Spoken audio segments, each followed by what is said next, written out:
Back again. I just wanted to do a quick, I guess you'd almost call it a State of the Union for Tekken 7 now that the game's been out since June. It's been out a few months. We've gotten the first DLC under our belt, and I'm having a hard time believing this, but it's already October. I've been kind of scarce the past few months because a new baby girl in my life, trying to adjust to the dad life and still play games and all that. And it's kind of a thing where you can either play games or you can make videos about them because you're trying to take care of your daughter and all that. So I usually choose to play games since I enjoy them so much, and that's why I do the videos. But anyway, I'm hoping to get back and do a little more content. And this is a video that I've been trying to do for a while. I actually had recorded audio and footage, the footage you're going to be watching in the background of this video, and just my thoughts on the first Tekken 7 DLC. But that video, it didn't really come together. There were some audio glitches, and I said some things that were factually incorrect, and so I wanted to edit those out, but it was too difficult to edit those out and still have the video sync up and everything look correct. So I just kind of scrapped it. I saved the footage, but I scrapped the audio. A lot of the content and things I talked about, I'm just going to merge and talk about in this video.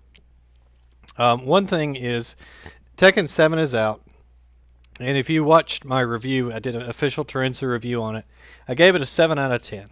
So, Yellow Motion posted a video about kind of the state of the game and the things that he thought Tekken 7 needed, and it kind of inspired me to do my own. Because in the months following that, I kind of looked back at that score, and I thought to myself a few times, did I rate it too highly? Did I rate it too low?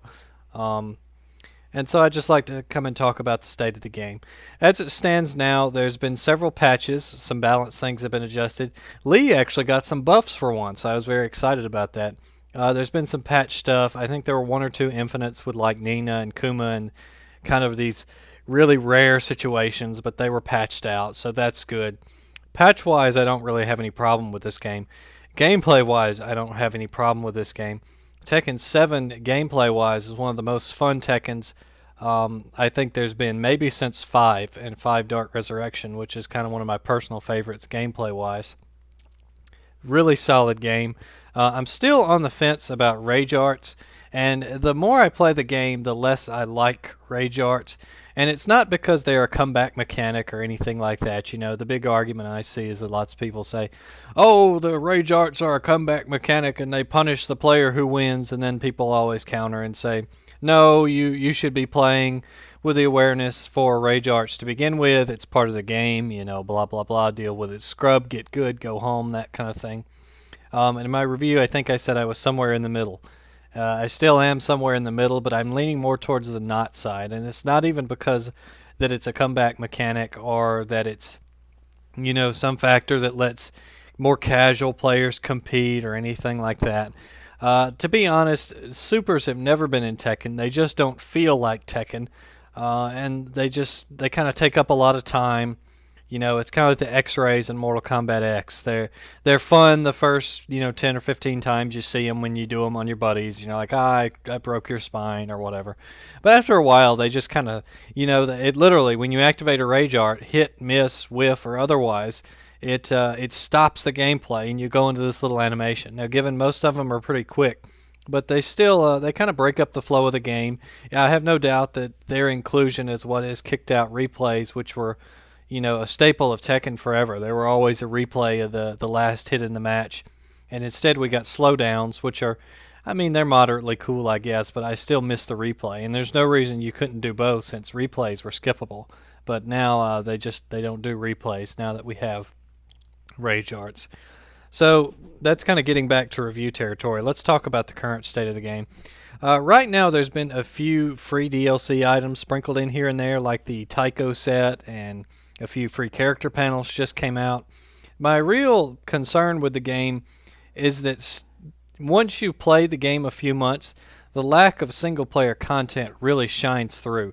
Now, again, like I said in the original review, if you bought Tekken 7 for the gameplay, predominantly for the gameplay, if you're someone that likes to go online and learn new characters and take them online and test them out and fight against other players and rank up and go to tournaments and those types of things, you're going to be A-OK, 100% fine with Tekken 7.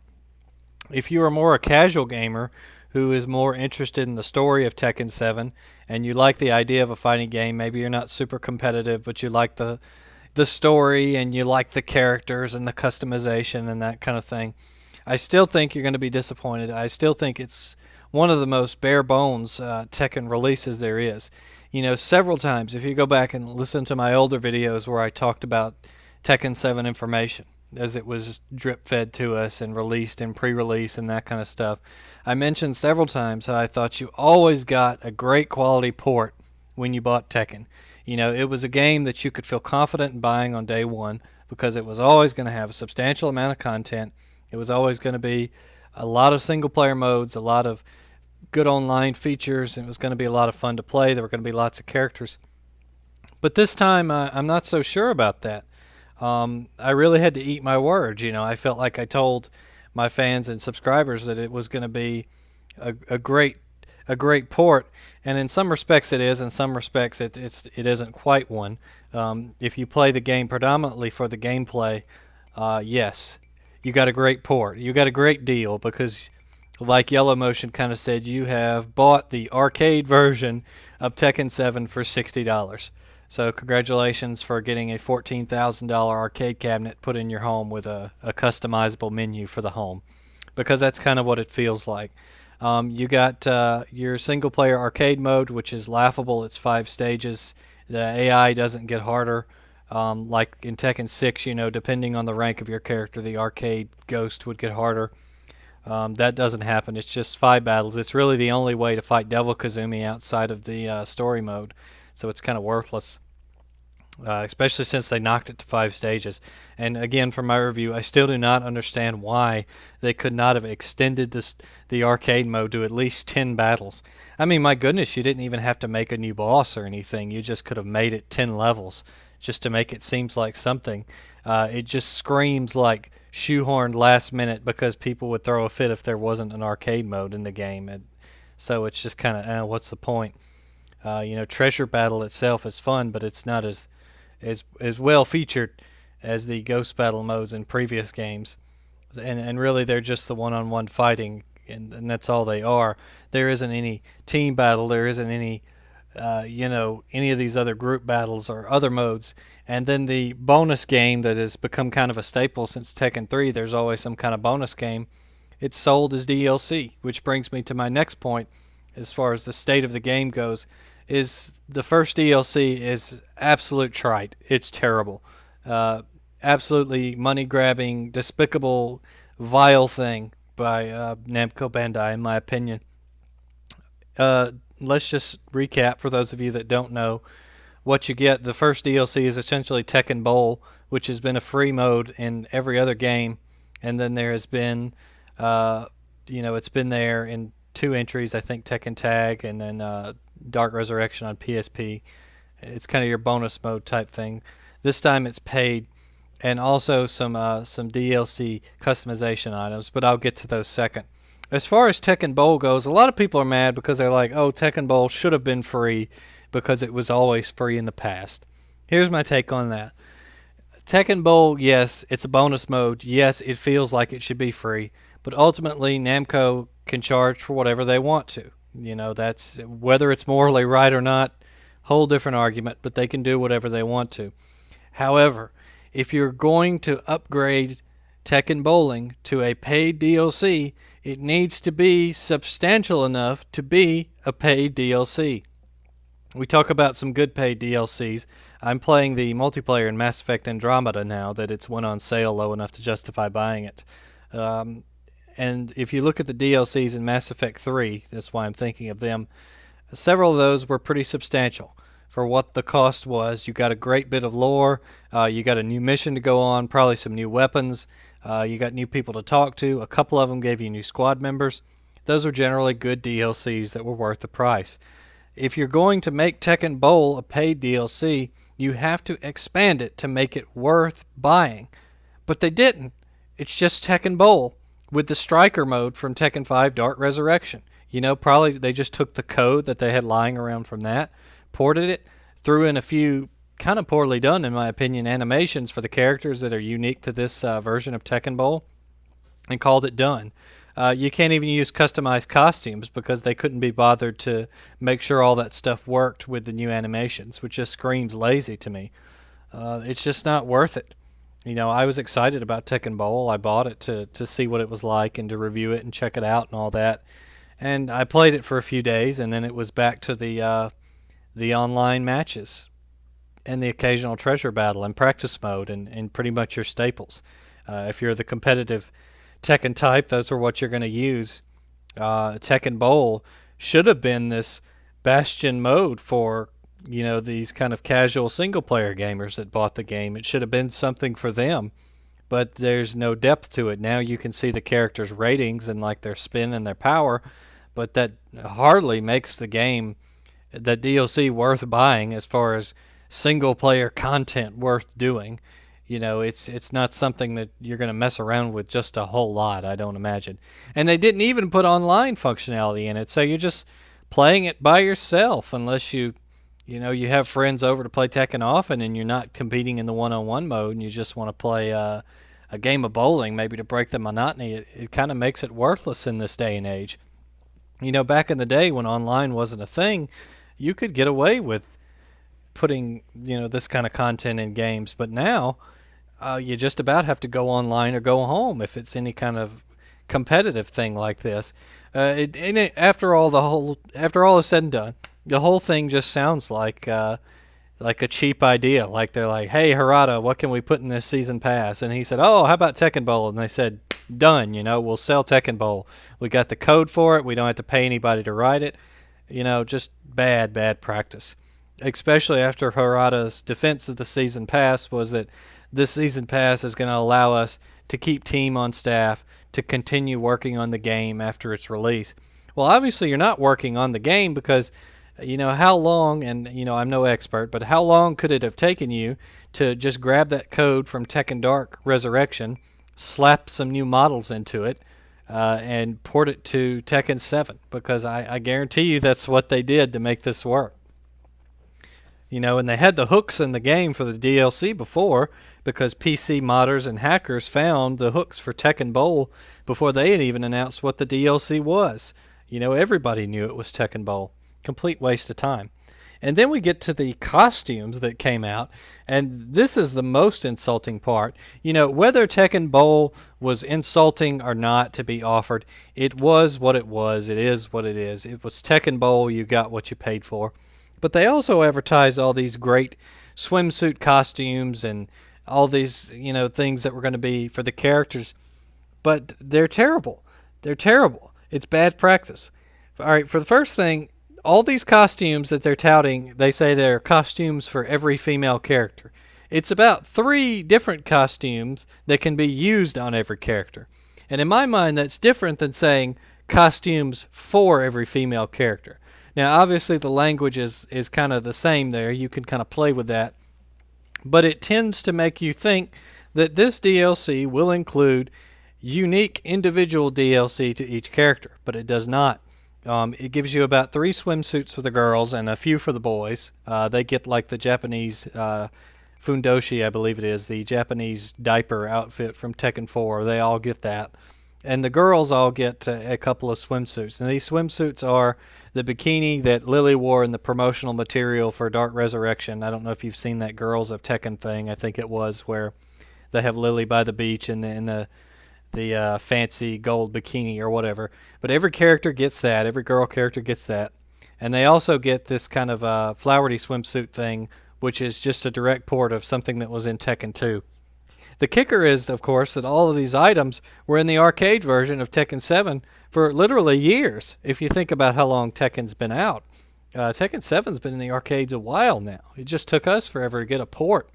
And, these items have been out there in the arcade, could be earned with fight money in the arcade to purchase and put on your character. And what do? But put them on the console and then charge people for them like they didn't already have it. Again, it's Namco's call, but the morality of such is debatable. Should you be, chopping up pieces of the game to sell back to people? I'm on the no, you probably shouldn't side.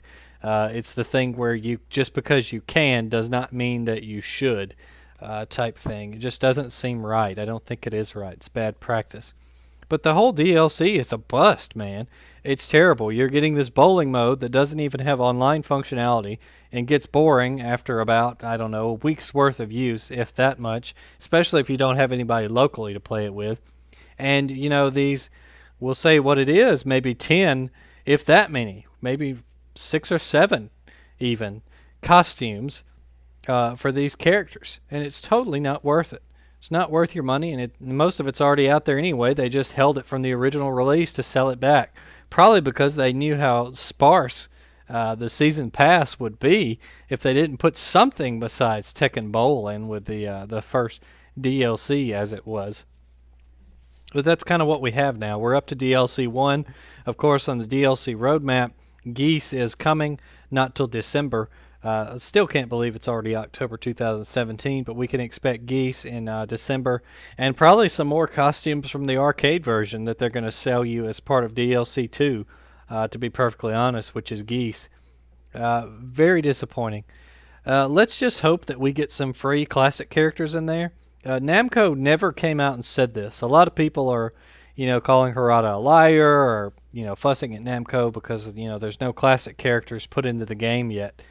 Harada just said that they would be free if they were announced. I don't believe at any point Namco has actually come out and said, yes, we will introduce classic characters into Tekken. Now, when I say classic, I'm talking about, people that were strangely left out, like Lei Wulong and Anna Williams and Kunimitsu and all those guys that have really niche fan bases that are hardcore, that want to see those in the game. They've just kind of been mum on that. They won't say yes. They won't say no. I just think that's typical business practice. Part of me thinks that they have no intention of ever putting those characters in Tekken 7. They just keep their options open, as you do in business. You never commit yourself to something or commit yourself to not doing something that could make you money later down the road. We remember how big a fiasco the whole Combat Pack 2 will not come to PC for MKX and NetherRealm Studios was. That was kind of a big mess on their part, and eventually they came back and ringed on that, but that cost them a lot of bad publicity. So it's actually better, in the public eye just to not say anything. Just don't say yes, don't say no, just don't say anything at all. So what does Tekken 7 need at this point?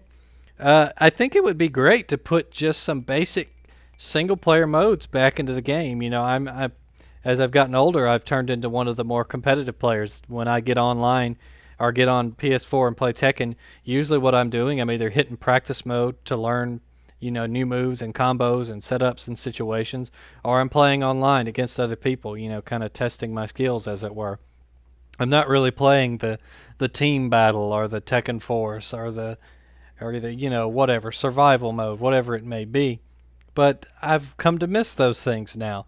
And I realize that's what made the other Tekken so great, is that when you did get burnt out on the competitive stuff, you could hop in those modes for a little bit and still play the game and keep up with it and have some fun that way until you got ready to go back to that online offering. But now that those aren't there, you seldom have any reason to boot the game up unless you're going to play online or practice. That's really all you've got. And these modes, they've already shown that they're willing to take code from other games and put it in Tekken 7 to make it work. So why not do that here? Why not just pull some code from Tekken 6 survival mode or Tekken Tag 2, the survival, time attack, all those modes that are easily implemented, and put those in the game. It couldn't be that hard at all. Release them as a free update. Just call it a content update, whatever. Surely it would not cost you that many man hours. Now, of course, this Tekken is in a new engine, so that might be a little harder to port. I don't know. I'm not an expert. It just seems like to me, where I'm standing, that's an easy victory. That's going to make a lot of casual people happy. A lot of people that maybe didn't buy the game or have left the game will come back to it. That's a good way to get them back in the scene. Also, even bigger than that is classic characters. Show that you really have some solidarity with the fans of more niche characters. Announce that Kunimitsu is coming back. Announce that Lei Wulong is coming back. Anna Williams, any of these characters that were just mysteriously given the axe, put them back in the game. They've released or are going to release Tekken Mobile, and Bruce is in that. Marduk is in that. Why aren't they in the main game? They should have been in that first. It just seems like that's your biggest home run. Unfortunately, it's probably also the hardest one because when you introduce a new character, you have to debug them, you have to test them, you have to balance them, update the frame data for the new engine, all that stuff. That's a lot of effort. So maybe just start out with a small victory. Put the single player modes back in the game. But I think the biggest home run and what people would like the most is free classic character or two. Now maybe two is too much to ask for, but my goodness, throw Lei Wulong in the game or something like that. I think of all the characters, he probably deserved to be in the most of the ones that are still not in. And I don't even like Lei. I really don't. He's annoying to fight against. I've never really had any inclination to use him, but just who he is and the fans that he has, I think he deserves a shot at Tekken 7 more than anybody else that's missing at the moment. Personally, I'd like to see Kunimitsu back. That'll probably never happen, but I think it would be great to bring her back. Anyway, I've rambled on long enough. All this to say that Tekken 7, the balance patches are great. The free content is great. I can't really complain about free content like the lantern customization. I'll never use it, but if they want to add it, that's great. But so far, I'm glad I did not buy the season pass. The content is just kind of garbage thus far. Not really worth having. Not really doing anything for the longevity of the game. I think Namco needs to sneak in some classic characters at some point. Don't know when. Probably not until after Geese comes out, because I'm sure they're still debugging and testing him, getting him ready. But if they want to extend the life of Tekken 7, especially in the console competitive scene, they're going to need to drip feed some new content in. MKX was very successful with the Combat Pack 2, which came along a good ways after game release. So Namco needs to do the same. They also need to make sure that when they do their proverbial Combat Pack 2, that it is substantial and it is worth having. Because right now, Geese is a new character, so I think new characters are pretty strong offers for DLC. But right now, the non-Geese stuff looks pretty weak. Pretty pathetic, pretty money grab by Namco Bandai. Anyway, that's what I think. What do you think? Leave your comment below about what you think about the state of Tekken 7 and where it's going. What would you like to see in the game? Put that below. Appreciate you guys watching. I hope I can get some more videos out for you very soon, and hopefully go back to making some Let's Plays or stuff now that my daughter is getting old enough that she still requires round-the-clock care, but she can sit and do a few things on her own, so that makes things easier. You don't realize how much easier it is until you realize how hard it was. Anyway, this is Terensu signing off. Appreciate you guys so much. Be sure to check out my other videos and Tekken Whatsits and Hooper Stabbers and all that other weird stuff. Is that even a word? Who knows? Thanks for watching, guys. Hey, what's up, YouTube? It's your boy Terensu.